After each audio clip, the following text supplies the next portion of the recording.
Thank you very much. It's great to be here. I came here at last year's conference. I think it was in May last year, and we just announced our exploration target there. We hadn't started doing any drilling yet. We had no resource. So I'd like to go through the part of this project and what we've achieved in the last 15 months or so since then.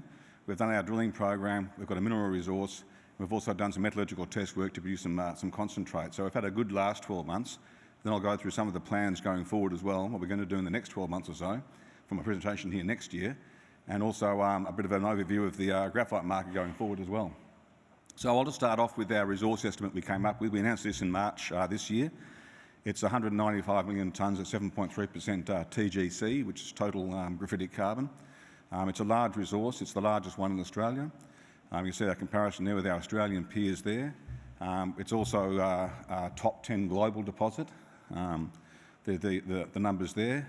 You'll see on the next figure too, we've got a significant exploration target we recently announced. We upgraded our one we released about this time last year to a new exploration target. And you can see there on that graph there, the blue area at the bottom is the inferred resource of 194.6 million tonnes.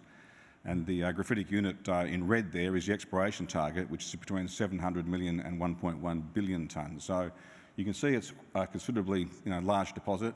It's a world-class deposit. If you convert even part of that exploration target into a resource, you can see it climbs up that scale fairly quickly to top 3 or 4 deposits in the world for contained graphite. So we've managed to delineate here in about 12 months a sizable deposit in the Northern Territory. Our location too is another important factor. We like to say it's a Tier 1 project in the Tier 1 location. You can see there we're about 250 kilometres south of Darwin, near Pine Creek. Pine Creek is an historic gold mining area. There's a lot of support there in the local community for our activities there, for exploration and mining, hopefully. It's a great spot to do business in the NT. We're very happy up there. The government's very supportive of either brand up there. There's been a recent change there. So we're looking forward to working with the new government there as well. The important factor there is we're very, very close to existing infrastructure as well. You can see there we've got existing gas pipelines, high voltage power lines, railway lines, sealed highways, a service centre at Pine Creek as well. So for any future development there, it's very, very well placed. And that's why we like to stress that Tier 1 project in the Tier 1 location, which is very important in the future development scenarios for this deposit. Now going through the geology there, it's again one of the interesting factors or attractive factors is a very simple geology here. You've got a unit against granite there, a carbonaceous shale. The heat and pressure from the granite intruding it has cooked up the carbon into graphite. So you've got this nice horizon of graphitic schist, which is very continuous over about 15 kilometres. And we've only drilled about 4 or so kilometres of that. So there's still a lot of untested potential there, which is that exploration target. So you can see in future there's a lot of potential there to optimise various locations in the deposit for flake size and grade and recoveries and things like that going forward. So it's a very attractive part of that very simple geology. There's some highlights of our drilling we did last year, which formed the mineral resource estimate. Again, you can see the simple geology there. It's very consistent in thickness and grade. It's averaging 7.4%, but there are zones there of around 10, 11 to 12%. You can pick the contacts all the way along there. There's no variability. It's very easy to drill it. It's not a drill-intensive ore body, so it doesn't cost a lot of money to drill out indicated resources, which is part of our next plan. That took us about 3 months to drill last year, and we've got a program coming up in the next month or so, just before the wet season kicks in, to upgrade some of that to indicated, which I'll go through in a bit of detail further in the presentation. So there's a section there, which is through the centre of the deposit there. It's 140 metres wide. It outcrops on surface. There are zones within that of around 10 to 12% TGC or graphite grade. So any mining scenario there would be a very low strip ratio pit targeting those high grade areas.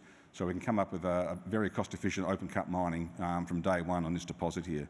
And that really sets us apart from a lot of our peers there. We've got upfront mining from surface, very low strip ratio and very low cost mining, which obviously is very attractive to this deposit, given we're only 250 kilometres from Darwin. So you can't stress the location of this more enough, I don't think. The location in Darwin, in the major port, the simple nature of the geology and the outcropping ore body, 140 metres wide in the middle of it here, really augurs well for a nice development scenario going forward.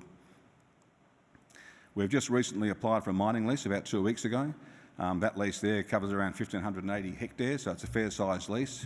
We designed it to make sure it encompasses enough area to contain all of our processing facilities, tailings dams, waste dumps and things like that in the future. That'll take about 2 years to go through the system, we've been told, until we get it granted. That's all the negotiations with the Northern Land Council, the native title holders and things like that. And in the meantime, we'll be progressing all of our studies there for flora and fauna and heritage and the like as well. So that's our first very small step in the development of this project. So we're quite pleased to get that into the department a couple of weeks ago. Now, just looking at the market for graphite, it's an interesting market. Historically, graphite was used for industrial usages.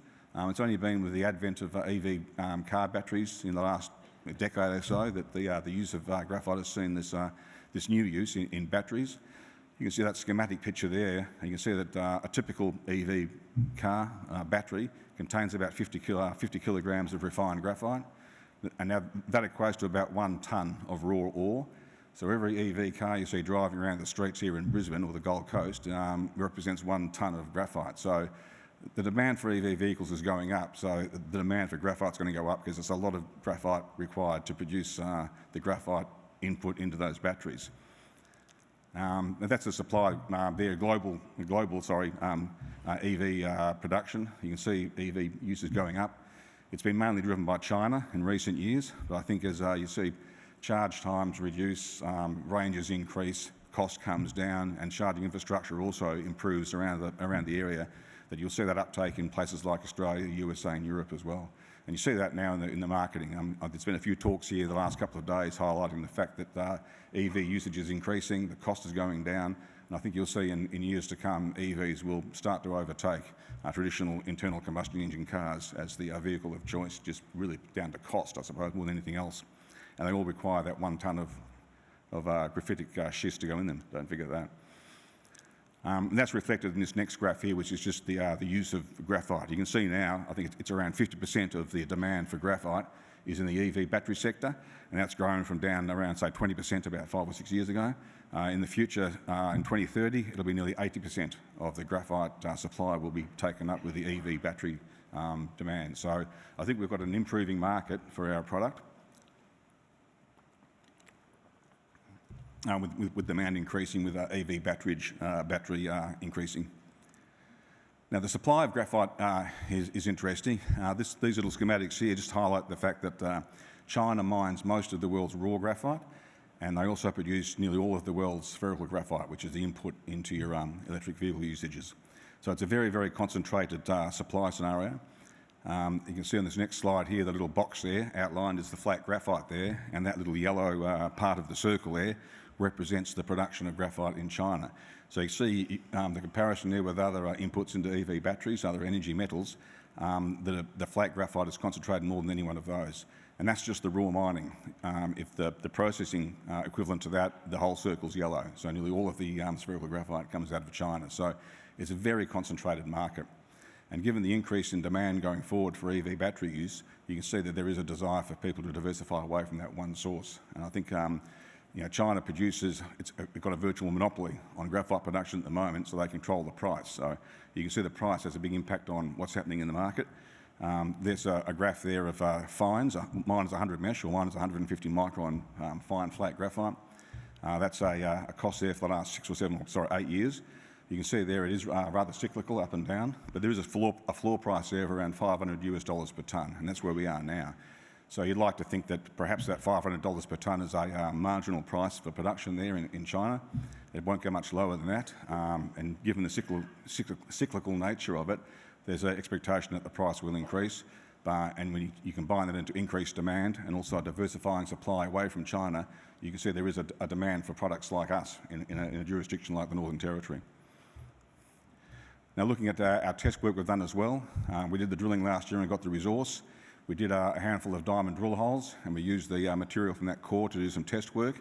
We managed to produce a concentrate of about 94% grade, which was very encouraging from some of our early work going forward.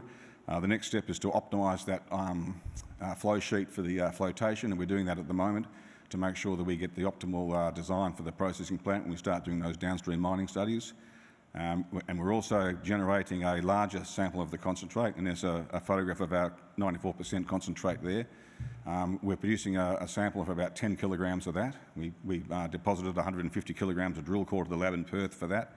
It'll take them a couple of months to generate that larger bulk concentrate sample. And once we get that done, we'll send it off to Germany, and they'll just do some more test work to produce spherical or purified spherical graphite, which is sort of the end product which we want to produce when we start producing from this. We've also recently signed an agreement with the CSIRO as part of the Kickstart program to support emerging companies. They'll co-fund a study there to look at the variability of the graphite flake in the deposit, how it varies with the weathering profile in the deposit, how it varies along the strike length, how the impurities change and the flake size changes as well throughout the deposit. So that'll be a very important part of the input into our metallurgical test work downstream when we start producing spherical graphite. Now, as I mentioned before, our Tier 1 location, we believe, is very important. You can see there's scope there at the port of Darwin. We're very close to South Korea and Japan, which are both consumers of spherical graphite for their EV battery markets.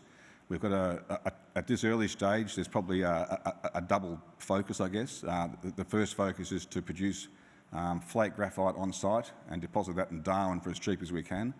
And given our logistics there with the pre-existing infrastructure and also the nature of the ore body, we believe we can produce flake graphite on site and truck it up to Darwin at a very competitive price. It's important to think that even though people want to diversify away from China, they also want to make sure it has to be cost competitive as well. And I think given the nature of the ore body here and the geometry, we can get close to being cost competitive with some of those Chinese producers.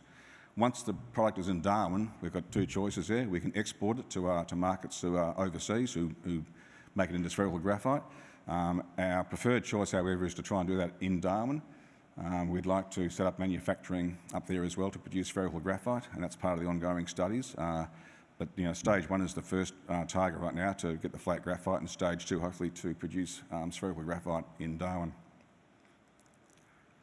So just those little boxes there at the top there that have been ticked. That's what we've done since I talked here last year in May. We've done the drilling, we've produced, we've come up with Australia's largest graphite deposit and one of the largest ones in the world.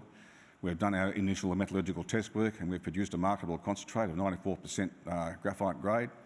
Now, this time next year when I talk, hopefully, we'll have some more boxes ticked there. We'll do some more drilling later on this year, and that'll upgrade part of the resource to indicated category, and that'll enable us to do some more downstream, some more in-depth mining studies on the deposit there, and hopefully implement a scoping study later next year.